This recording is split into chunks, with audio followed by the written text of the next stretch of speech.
Other times, depending on the numbers, there's another classroom added. It depends. But those are a lot of the factors that get looked at by our administration before there's any final decision. So I don't want to sound like a broken record or like I'm not willing to listen, because I am, but it's tough to give a definitive answer on June 26th when it'd be nice if we could limit everyone out, the general public, to say, enroll your kid by July 1st or put him someplace else and pay the bill. Then I could give you an answer on July 2nd. But I can't, because school starts the last week of August, and you could move into this district, or you could have a child that's here, and you could register them the day of school, and we have to take them. So we can't tell you yes or no on that. You could also leave.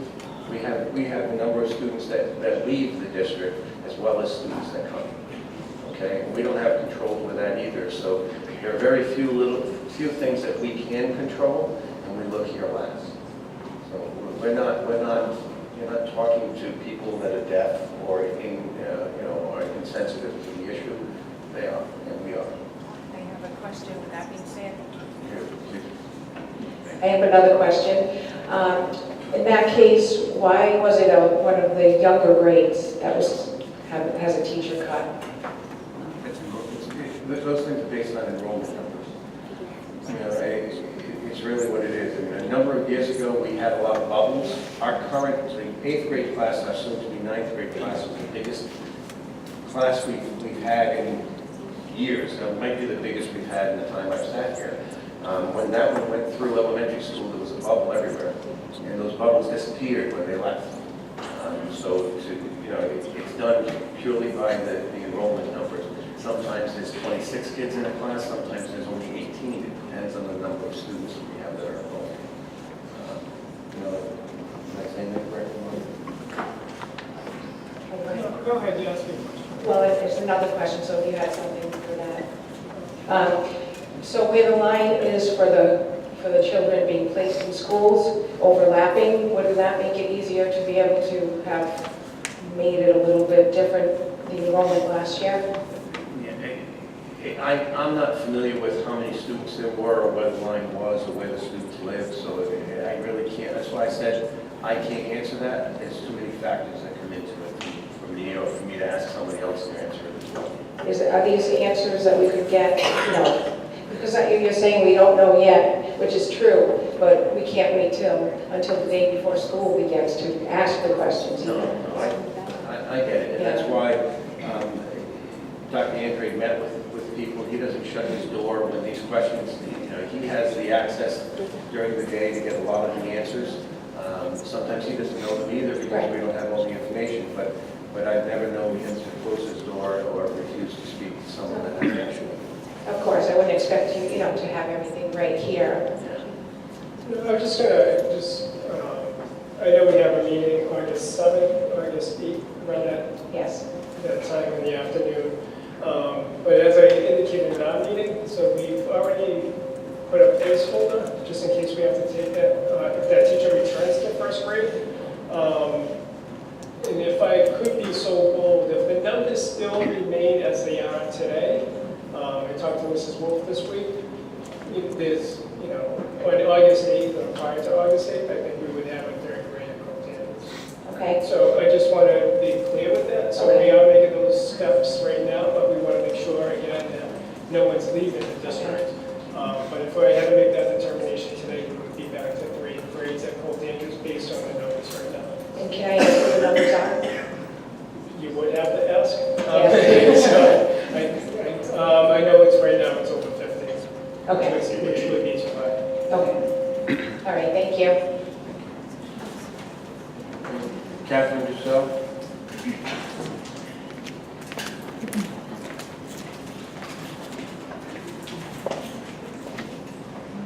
Thank you for your time.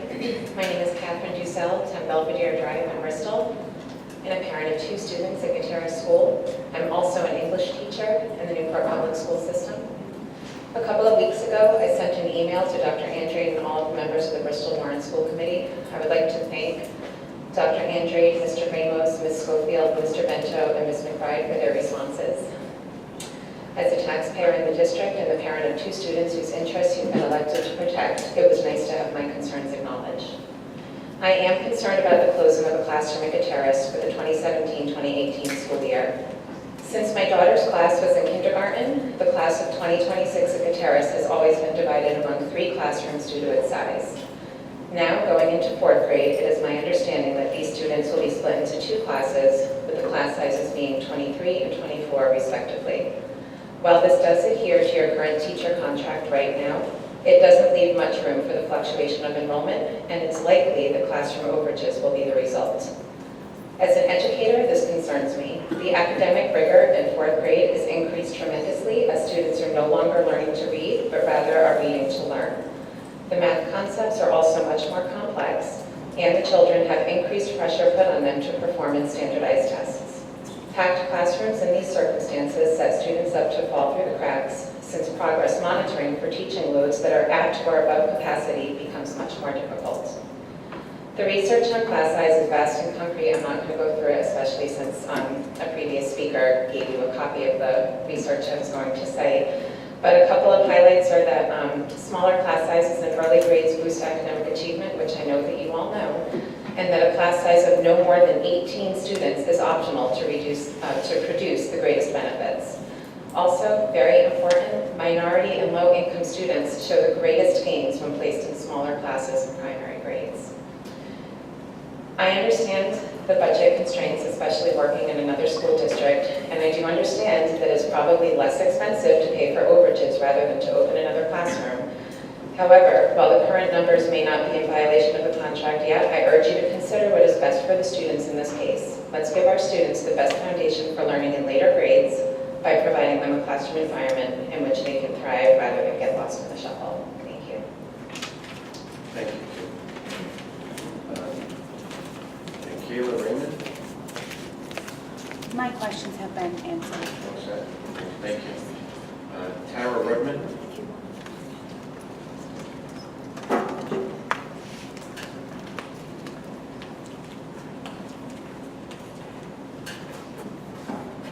I'm Tara Rudman, 18 2nd School Street. My son Braden Rudman is going into 1st grade this year, and he actually ended up getting an IEP at the end of this year. He had a very, very difficult time. He is having issues with his reading, his speech, his language, and going into a bigger class size is going to be a very big disadvantage for him. Think about the kids when you make these decisions. He's going to be very distracted along with all the other kids if there are a million kids in their classroom. It's not going to be fair to the teacher. They're going to be overwhelmed, and they're not going to want to go to school, and that's not fair to the kids either. Budget should be created with the staffing in mind to create the most desirable and research-based class size. We want the best for our children, and we put their success in your hands. Don't cut the classes and pack classes that I came through to the contractual limit. Please keep the kids in mind, especially one like my son. Thank you. Thank you. Heather Collins? Thank you. That's all. I want to thank you all for coming, whether you got the answer you wanted or not, or you actually hopefully at least got some answers to some of your questions that we could answer here tonight. As I indicated, there isn't anyone here that I know of that wants to have huge class sizes. I think we're all in favor of having smaller class sizes. And I know that I get myself in trouble sometimes when I make these comments, but I'd love to run class sizes of 17, but I need all of you and about 5 times the number of you to show up when I'm asking for the money to pay for it so that we could get it, because we won't. Okay? So we try to do the best we can to take care of the kids in our community from one end to the other, regardless of where they live or regardless of the needs. We try to accomplish it all and take care of all of them. And we're just as concerned. I know it may not seem it to you, but we are truly just as concerned as you are. We're either parents or grandparents of kids in the system now or that have gone through the system. So I thank you for your time. If you have any other questions on things, please, we're going to go this a lot, but don't hesitate to contact the superintendent's office. set up an appointment to go see him and express your concerns. If you're not satisfied with that, my email's on the website as well. Send me an email and to let me know the frustration you're having. You'd be one of the first of a few that would ever do that. I'm gonna, trying to get to speak to Mario. I'm getting there. But do it and let me know if you don't get through. I can help set that up. Okay? I thank you for that. So, moving on, if we can, we have a few accolades to deal with here, and I don't know how many of these people are here, but Mara, if you can meet up front, we're going to read those off.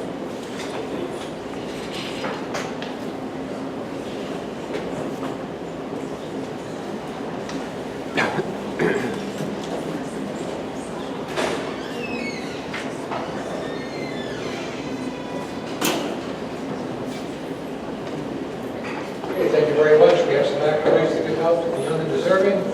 We'll begin with the 2017 Rhode Island Scholar Athletes. First off is Ryder Ferris cross country.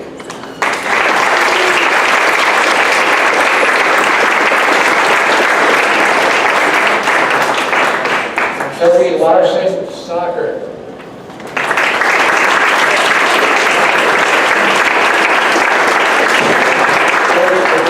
Hockey lacrosse.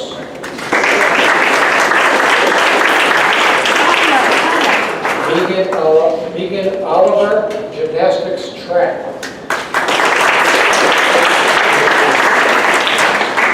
Cameron Rancroft, lacrosse, hockey, and cross country.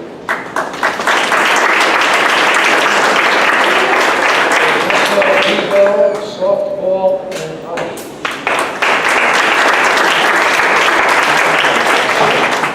Okay, next up we have the Vermont FTC Robotics Championship finalists. Jacob Barnes.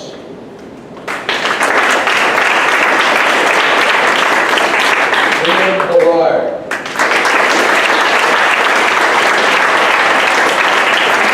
Sarah Arganella. William Fernandez.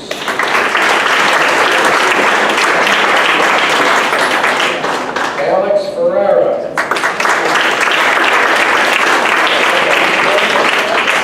Sabrina Lorero.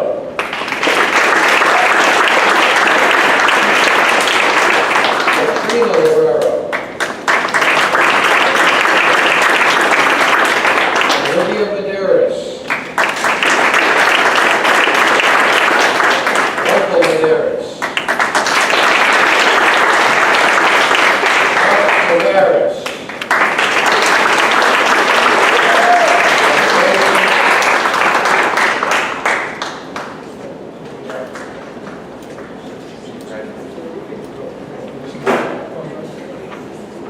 Next up, we have the Rhode Island Music Education Association Senior All-Star Band, Laura Iacano.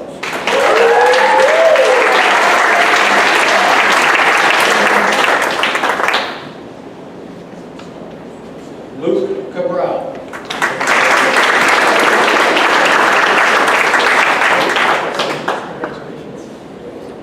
Next, we have the Rhode Island Music Education Association Senior All-State Guitar Ensemble, Gillian O'Brien.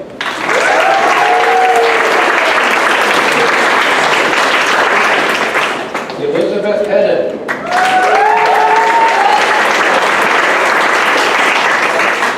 Brandon Fultz.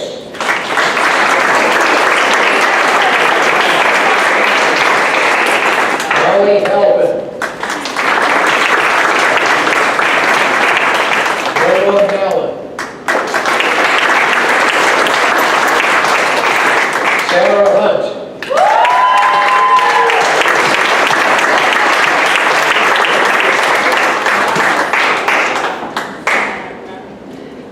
Matthew Oliveira.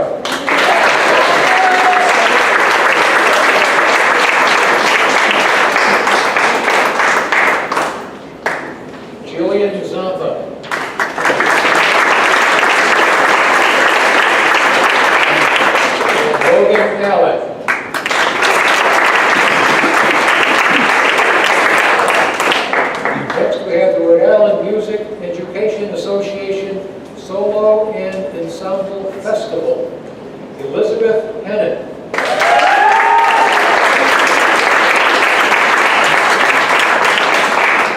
Sarah Hunt.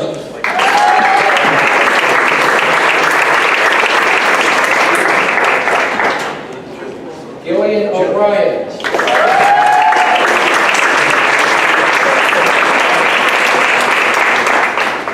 Faith Brown.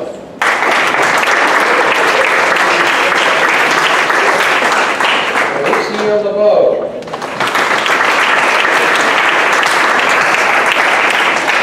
Skylar Calman.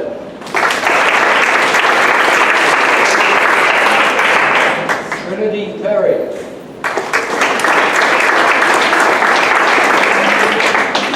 Caitlin Medeiros.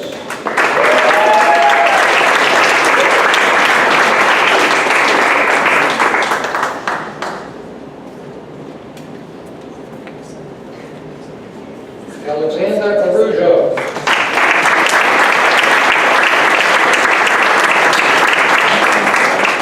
Crystal Fahijo.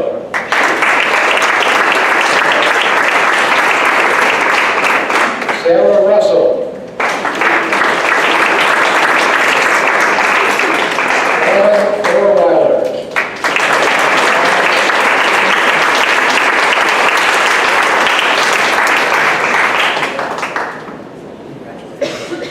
Corey Robinson.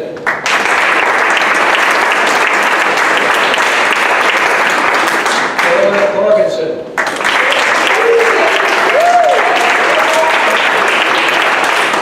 Luke Cabral.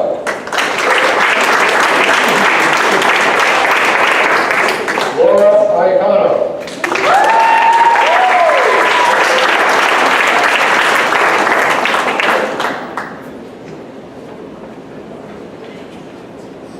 Anna Simmons.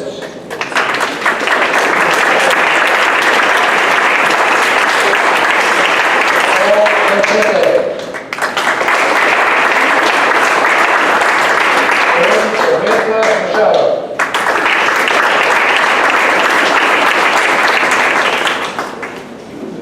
Very much. Congratulations all.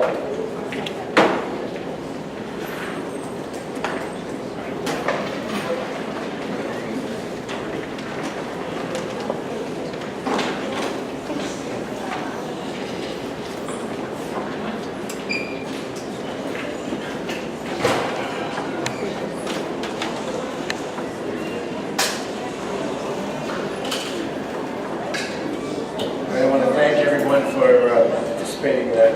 Next, we have a need to go into executive session. I know at the personnel meeting there were some issues with regard to things that we have coming up on the agenda, so I need a motion to go into executive session for personnel and contract and legal issues as well. So motion, Mr. Chair.